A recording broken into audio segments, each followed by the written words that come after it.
اللہ کے رسول حضرت محمد مصطفیٰ صلی اللہ علیہ وآلہ وسلم بار بار امام حسین کو بلند کر کے دنیا کو یہ بتاتے تھے کہ یہ حسین مجھ سے ہے اور میں اس حسین سے۔ اے لوگو، اگر اس حسین پہ کوئی مشکل وقت آ جائے اور یہ تم سے مدد طلب کرے تو اس کا ساتھ دینا، کیونکہ یہ جنت کے جوانوں کا سردار ہے، میرا خون ہے، میری اولاد ہے۔ لیکن افسوس، ابھی رسول اللہ کی رحلت کو تھوڑا وقت ہی گزرا تھا کہ کربلا کے میدان میں ایک طرف 9 لاکھ کا مجمع تھا تو دوسری طرف وہ حسین جس کو اللہ کے رسول اپنے کندھوں پہ سوار کرتے تھے۔ امام حسین علیہ السلام اپنے نانا کی امت سے بار بار کہتے رہے کہ کیوں میرا رستہ روکا ہے؟ اے لوگو، پہچانو، میں تمہارے نبی کا نواسا ہوں۔ کیوں 3 دن سے میرے بچوں کو پیاسا رکھا ہے؟ کیوں میرے عزیز و اقارب کو شہید کیا ہے؟ بتاؤ، کیا میں نے رسول اللہ کی شریعت میں ترامیم کی ہے؟ کسی انسان کا حق کھایا ہے؟ کسی انسان پہ ظلم کیا ہے؟ اتنے میں فوج یزید ایک آواز میں کہنے لگی، اے حسین، ہم سب تجھے تیرے بابا علی کے بغض میں قتل کر رہے ہیں تاکہ یزید ہماری جھولیاں دولت سے بھر دے۔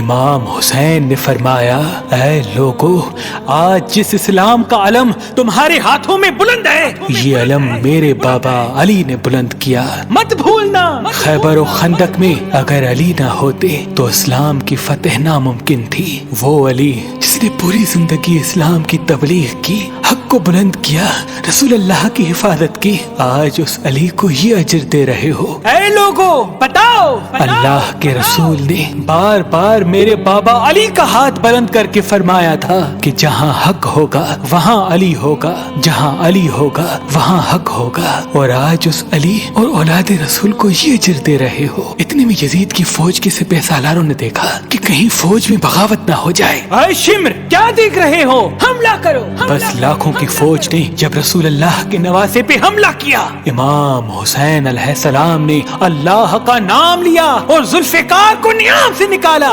تاریخ گواہ ہے، ایک طرف لاکھوں کا مجمع اور ایک طرف 3 دن کا بھوکا پیاسا حسین ابن علی۔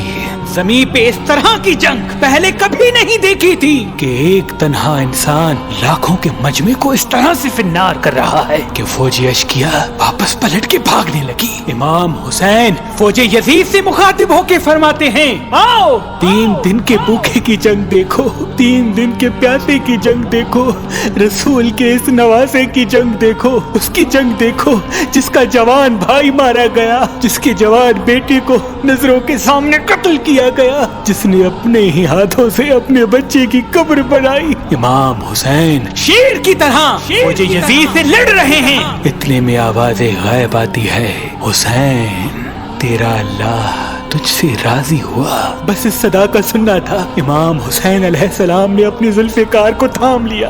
اتنی میں عمر بن سعد کہتا ہے، شمر، کیا دیکھ رہے ہو؟ یہ علی کا شیر ہے، اس کو مات دینا ناممکن ہے، جاؤ خیموں کو آگ لگا دو۔ بس کچھ ظالموں نے بیبیوں کے خیموں کو آگ لگا دی اور کچھ امام حسین کو دور سے تیر مارنے لگے۔ امام حسین کبھی بیبیوں کے خیموں کی طرف بڑھتے ہیں، کبھی فوج کی طرف جاتے ہیں۔ عمر بن سعد اور شمر نے فوج کو 4 حصوں میں تقسیم کر دیا اور یہ کہا کہ کوئی بھی حسین کے قریب نہ جائے، جس کے پاس جو چیز ہے وہ دور سے حسین کو مارے۔ جس کے پاس نیزہ تھا اس نے نیزہ مارا، جس کے پاس تیر تھے وہ تیر مارتا رہا، جس کے پاس برچیاں تھی وہ برچیاں مارنے لگا۔ تاریخ نے لکھا جس کے پاس مارنے کے لیے کچھ نہ تھا وہ کربلا کی گرم زمین سے مٹی اٹھا کے امام حسین کی طرف پھینکتا رہا۔ امام حسین کے جسم مبارک پہ ہزاروں زخم لگتے رہے۔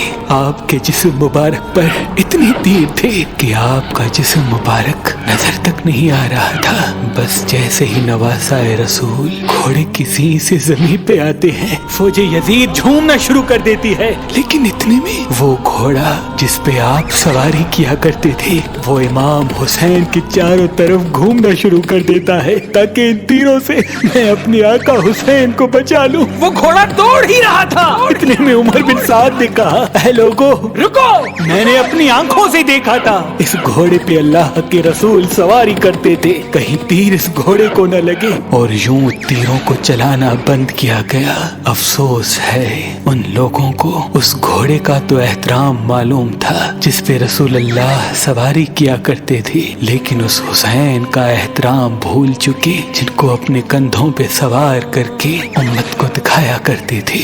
بس امام حسین علیہ السلام زمین کربلا پہ اپنا سر رکھ کے اللہ کا شکر کر رہے ہیں، اور وہاں فوجی یزید کے مختلف سپاہی امام حسین کا سر کاٹنے کے لیے قریب آتے ہیں۔ جو بھی قریب آ کے امام حسین کے سر کو دیکھے تو اسے امام حسین کے چہرے میں رسول اللہ کا چہرہ نظر آئے اور وہ چیخ کے دور چلا جائے۔ اتنے میں شمر کہنے لگا یہ کام مجھ سے ہی ہونا ہے۔ جیسے ہی شمر نے خنجر امام حسین کے گلے پہ رکھا تو وہ دیکھے امام حسین کے لب ہل رہے ہیں۔ اس نے سوچا ہم نے حسین کا پورا خاندان قتل کر دیا، 3 دن تک حسین کے بچوں کو پیاسا رکھا، شاید حسین ہمیں بد دعا دے رہے ہوں گے۔ سننے کے لیے کان قریب کرے تو کیا سنے، امام حسین علیہ السلام اللہ کی دربار میں اللہ کی نعمتوں کا شکر کر رہے ہیں کہ اے اللہ تیرا شکر ہے کہ اس عظیم امتحان کے لیے تو نے اس حسین کو چنا۔ اتنے میں امام حسین نے آنکھیں کھولی اور شمر سے کہا اے شمر کیا تو نہیں جانتا میں رسول اللہ کا نواسا ہوں، جنت کا سردار ہوں، حق پہ ہوں، بے جرم ہوں۔ شمر نے کہا ہاں مجھے معلوم ہے، پھر آپ نے فرمایا تو کیوں قتل کر رہے ہو؟ شمر نے کہا تاکہ یزید میری جھولی دنیاوی دولت سے بھر دے۔ بس یہ کہتے کہتے شمر امام حسین کا گلا کاٹتا رہا اور فوجی یزید مسلسل جھومتی رہی۔ امام حسین کے سر قلم ہونے کے بعد سادات کو لوٹا گیا۔ امام حسین کے سر مبارک کو نوکے سنا پہ بلند کر دیا۔ بی بی سکینہ کو تماچے مارنے لگے، رسول اللہ کی نواسیوں کے سروں سے چادر کو لوٹ لیا اور امام حسین کے جسم مبارک کی توہین کرنے لگے۔ تاریخ نے لکھا امام حسین کے جسم پر جو جو چیزیں تھیں ان کو لوٹنے لگے۔ اتنے میں ایک شخص امام حسین کے جسم کے قریب آیا۔ امام حسین کے ہاتھ میں ایک انگوٹھی پہنی تھی، اتارنے کی کوشش کی نہ اتری، وہ انگلی کاٹ کے انگوٹھی لے گیا۔ آپ کے جسم مبارک کو رسیوں سے باندھ کے کربلا کی گرم زمین پہ ادھر سے ادھر پھرایا گیا۔ اتنے میں عمر بن سعد نے کہا اے شمر حسین اور اس کی ساتھیوں کی لاش کا وہ حشر کرتے ہیں کہ رہتی دنیا تک کوئی بھی یزید کے خلاف آواز نہ اٹھائے، سب کے جسم سے سروں کو کاٹ لو اور سب کی لاشوں کو پامال کر دو۔